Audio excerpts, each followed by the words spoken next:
En este espacio digital de Frente con Óscar Ortiz tratamos de tener una visión de lo que pasa en el ámbito internacional. Y recientemente hubo elecciones en el Ecuador, hubo la primera vuelta y de aquí pocas semanas habrá la segunda vuelta. Para comentar lo que está sucediendo en este país sudamericano, en este país andino, cercano también a nosotros, a los bolivianos, vamos a conversar con María José Rodríguez. María José Rodríguez es una compatriota boliviana que ha venido desarrollando su vida profesional entre Quito y La Paz, conoce muy bien la realidad de esta hermana nación, tiene 20 años de comunicación en procesos de manejo de crisis y reputación de organizaciones empresariales, de organizaciones en general, ha trabajado en los periódicos La Razón y Presencia, ha sido catedrática en las universidades andinas, en la Universidad Católica, es fundadora de la empresa Rodríguez y Baudouin Asociado y autora del libro Punto Final, Organizaciones a Prueba de Crisis de Reputación. Vamos a tener esta conversación con Zoom porque ella justamente se encuentra en Quito. Muchas gracias, María José, por brindarnos estos minutos para este espacio digital. Muchas gracias a ti, Óscar, porque realmente tu programa da muchas luces de cómo debemos encarar las entrevistas, de los temas que no son solamente de coyuntura y ayuda mucho al análisis. Te agradezco y estoy honrada de participar en él. Gracias, María José. Las elecciones en Ecuador han sido muy interesantes y aún no se ha resuelto porque falta la segunda vuelta.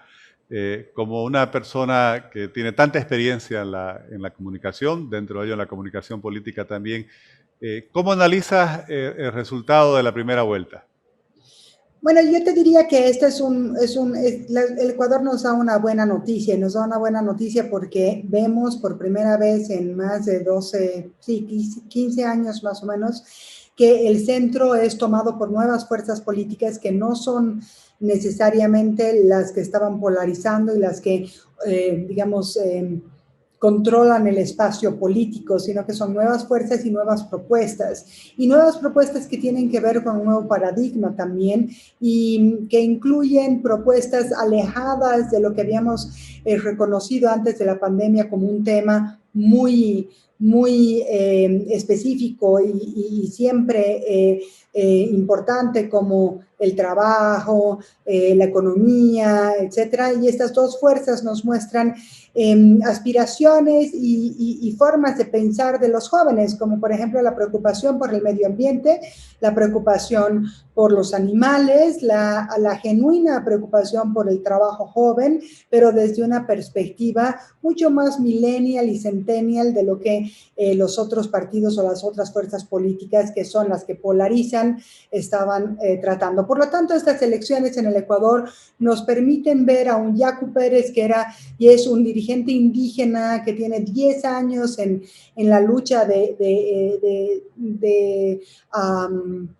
resguardo del agua, del medio ambiente, y es un activista, ha sido gobernador de la ciudad del cantón de Cuenca, de toda es como la prefectura de Cuenca, que es la tercera ciudad en el Ecuador. Ha sido electo gobernador y ha dado una gran sorpresa en su votación. Y la gran sorpresa del Ecuador, que es un empresario joven que nace de la empresa agrícola y que solo por 2 puntos menos consigue la votación más alta de Quito frente a Lazo, que se llama Javier Herbas. Esa es una de las sorpresas que ha sido muy apoyado por los jóvenes. Por lo tanto, los jóvenes nos han demostrado en esta elección que hay otros temas de los que se quiere hablar y que se puede acaparar el centro desde otras visiones y no necesariamente desde la polarización de la izquierda populista o la derecha que representa Lazo, ¿no?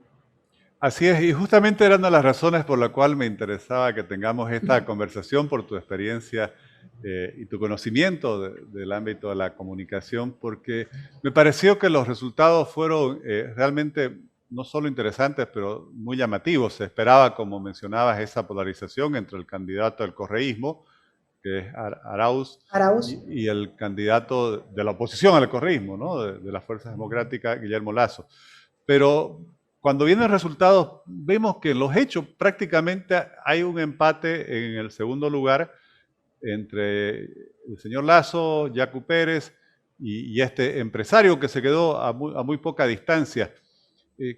¿Cuál consideras, María José, que han sido las claves del éxito? Dabas algunos ejemplos de los temas que ellos han asumido, pero ¿cómo es que, por ejemplo, estos otros dos candidatos, Yacu Pérez y el empresario Herbas, si no me equivoco, logran llegar tan alto y prácticamente, incluso en el caso de Pérez, se pensaba inicialmente que él sería el quien iría a la segunda vuelta?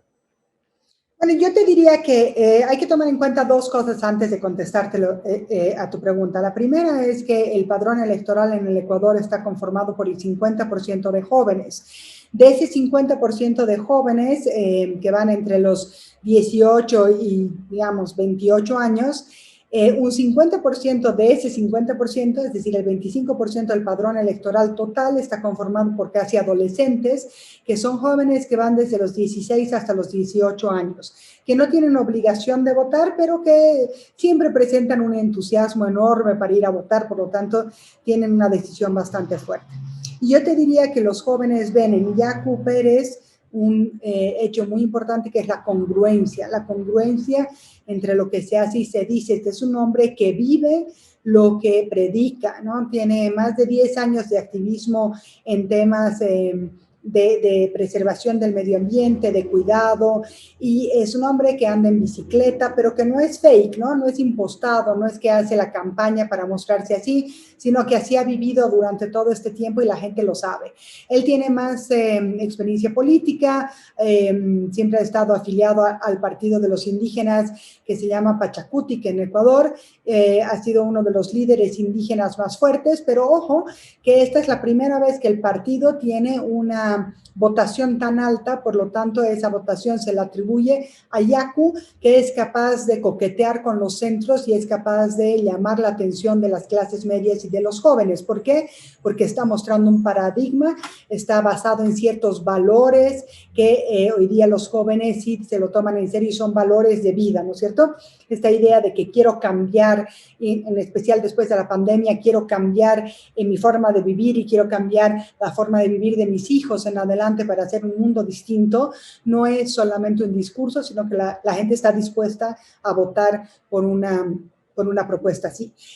Javier Herbas, siendo empresario, digamos que es bastante joven, pero no es tan joven, pero se lo ve muy jovial, debe estar pasados los 45 años, pero es un hombre que ha trabajado toda la vida en la empresa y yo te diría que la clave de Herbas es el ejemplo de haber podido hacer empresas de manera más humana, de tratar de forma mucho más cercana a sus empleados, de no solamente cumplir con las leyes, sino permitir que los empleados tengan una visión muchísimo más grande de lo que es empresa, pero también más oportunidades, y de haber generado no el RSE típico que tiene un poco de paternalista y que tiene un poco de mecenas, sino haber hecho una estrategia de RSE en la que se incluía evidentemente a las comunidades y verídicamente a las comunidades cercanas para que se conviertan en proveedores, para que se conviertan digamos, apoyo a la empresa que estaba haciendo un poco de ancla ahí. Entonces, él da el ejemplo y también coincide con los nuevos paradigmas de los jóvenes. Curiosamente, él tuvo una campaña totalmente juvenil y su equipo de dirección de campaña no pasaba los 25 años. Creo que si los sumabas a todos, llegabas a tener 60 años, a todos los chicos jóvenes que estaban ahí. Eran chicos muy, muy jóvenes y que decidieron irse por las redes, hicieron una campaña muy interesante, jovial y de muchísimo contacto de Herbas con la gente común, con la gente como cada uno de nosotros, sin posturas, sin actuaciones y con un presupuesto bastante mínimo, ¿no? Te diría que Yacu y Herbas nos demuestran que las campañas pueden ser muy eficientes sin tanta plata. Por su lado, Arauz y Lasso, que representan Arauz representa el correísmo y Lasso representa la oposición al correísmo. Han hecho campañas mucho más grandes, largas. Arauz con discursos que también los ha llevado un poco el MAS, ¿no es cierto?, que ha trabajado el tema de la pandemia, el dolor, las deudas, la falta de empleo desde una perspectiva mucho más de lucha de clases y no solamente de factores económicos, sino sentidos y de lucha de clases. Y Lasso ha iniciado una campaña siendo mucho más técnico, hablando mucho más del empleo, generando la visión que nos podría pasar si nos volvemos Venezuela, y al final cambió un poco y empezó a acercarse más a la gente, habló más sobre los temas de confianza en las personas para llevar adelante un proyecto de empleo y no de caridad. Entonces había un cambio en Lasso, y recientemente sabemos que Lasso ha contratado a los jóvenes que le hicieron la campaña a Herbas, ¿no? Entonces hay una visión nueva de, tengo que cambiar algo, y eso es muy bien importante para la segunda vuelta. En temas de la segunda vuelta, sí, perdón. Antes de irnos a la segunda vuelta, María José, el Ecuador es uno de esos espacios donde el socialismo del siglo XXI está buscando retomar el control después de haber tenido retrocesos en países como Argentina, Bolivia, Brasil. En el Ecuador fue una figura diferente porque fue el candidato Correa, el actual presidente Lenín Moreno, quien se aleja de ellos. En otros países, por ejemplo en Argentina y Bolivia, les ha funcionado la táctica de poner a un candidato con una imagen más moderada que el líder original, que ya tenía su desgaste, como el caso de Cristina Kirchner, Rafael Correa o Evo Morales, y pudieron ganar en el caso de Argentina y Bolivia. En el caso del Ecuador, si bien el candidato Correa obtiene el primer lugar en la primera vuelta, no logra ganar, y no está cierto que lo pueda lograr en la segunda vuelta. ¿Qué crees que hizo la diferencia en el Ecuador? Dos cosas. La primera es que Correa no pudo ser candidato porque tiene un juicio ya ejecutoriado acá en Ecuador. El segundo tema es que estas otras dos voces de centro muy bien llevadas lograron enamorar a ese votante que estaba indeciso, ¿no? Ese votante que es joven, que ha vivido la época de Correa, pero que no quería volver a un gobierno autoritario, un gobierno en el que no hubiera por lo menos predisposición a cambiar de valores, sino mantenerse en los valores. Yo creo que lo que nos demuestra aquí es que el correísmo vuelve a sacar y tiene un poquitito más que su voto duro siempre ha sido 26%, 28%, saca un poco más, pero le quita muchísimo al correísmo estos dos nuevos componentes de la política, estas dos figuras políticas. El otro espacio que te diría que no le permite crecer mucho al candidato del correísmo es que no pudo estar apalancado por Correa, porque Correa pretendió ser el vicepresidente en la fórmula, no se lo permitieron, y entonces eso debilitó mucho la conexión que se tenía con el correísmo, porque este también es un partido totalmente caudillista, y simbólicamente lo que se quería hacer era que Arauz sea el candidato del correísmo, pero más o menos que el hijo pródigo de Correa. Por lo tanto, tú veías la campaña siempre estaba en fotografía o en dibujo, el apoyo simbólico de Correa, ¿no? Entonces eso le debe haber jugado en contra y a favor un poco en el imaginario de gente que quería algo distinto del correísmo y no quería al propio Correa. Lo mismo que hemos tenido en Bolivia, que hemos visto que el MAS puede vivir sin caudillo y se le puede votar al partido, entonces quizá eso también le ha generado una restricción de votos. Lasso, honestamente, me imagino que le han quitado los votos de Herbas y no ha podido llegar sino a casi la mitad del voto del correísmo, y eso es preocupante, ¿no? Y ahora sí, para ir finalizando esta conversación, ¿cuál es tu perspectiva, tu visión sobre la segunda vuelta? La segunda vuelta va a ser muy peleada porque tienes un voto que al haber sido contra Correa, no necesariamente es el voto que va a ir automáticamente a Lasso, porque Lasso es un candidato que tiene varios negativos también, en especial entre los jóvenes.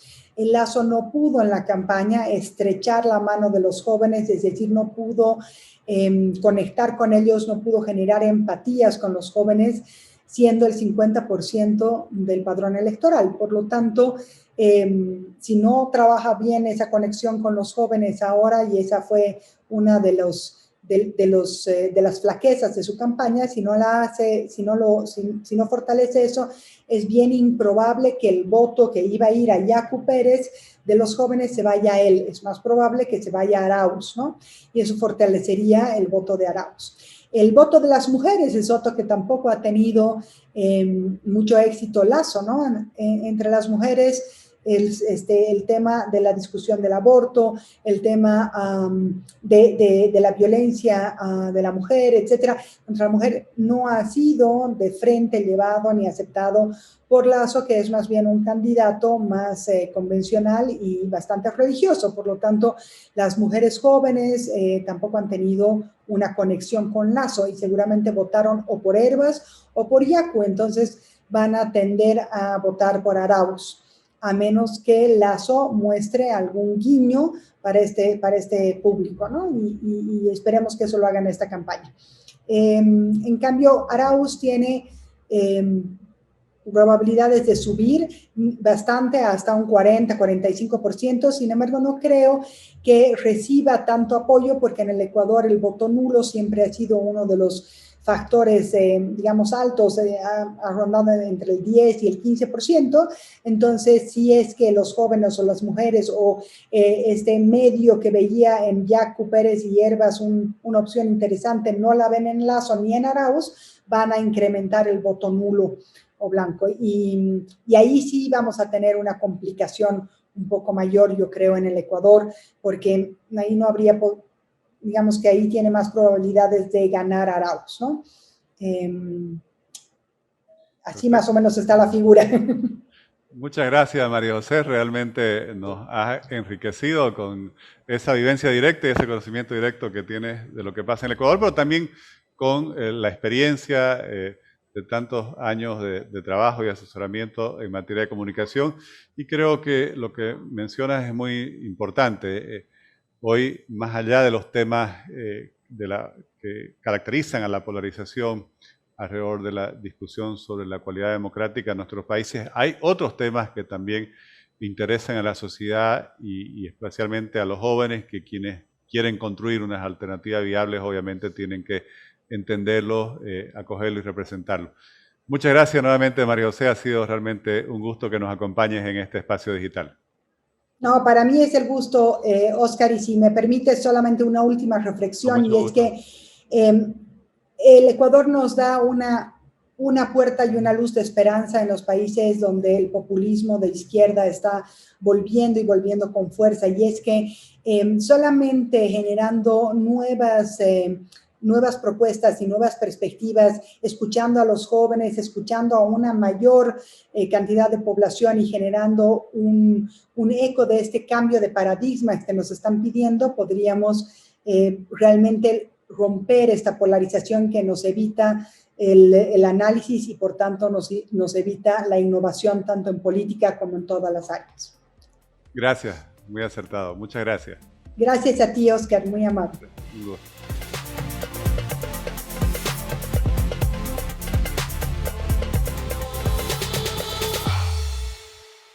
El destino de los países se juega en las elecciones y para ello hay que construir proyectos, candidatos que realmente convenzan a la población, que le ofrezcan una alternativa de futuro.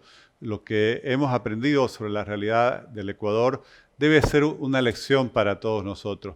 Obviamente en nuestros países, en aquellos que hemos sido gobernados o estamos siendo gobernados por estas corrientes ideológicas denominadas el socialismo del siglo XXI, que llegan al poder ganando elecciones, pero que no creen en la democracia y han establecido regímenes autoritarios que buscan silenciar a quienes piensan distinto y imponer una especie de hegemonía de pensamiento único.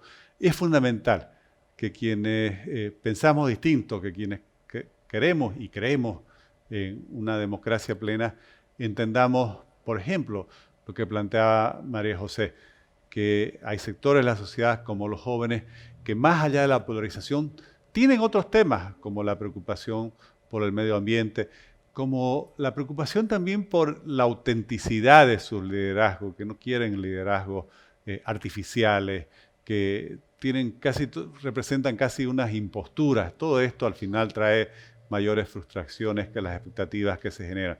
Y tienen también una no solo necesidad, sino una sed de oportunidades.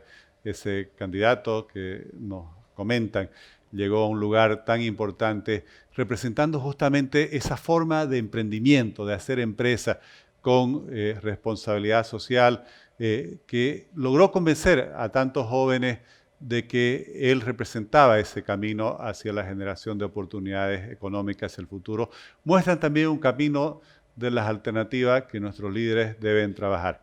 Les agradezco por haber estado acompañando esta conversación en este espacio digital de Frente con Óscar Ortiz.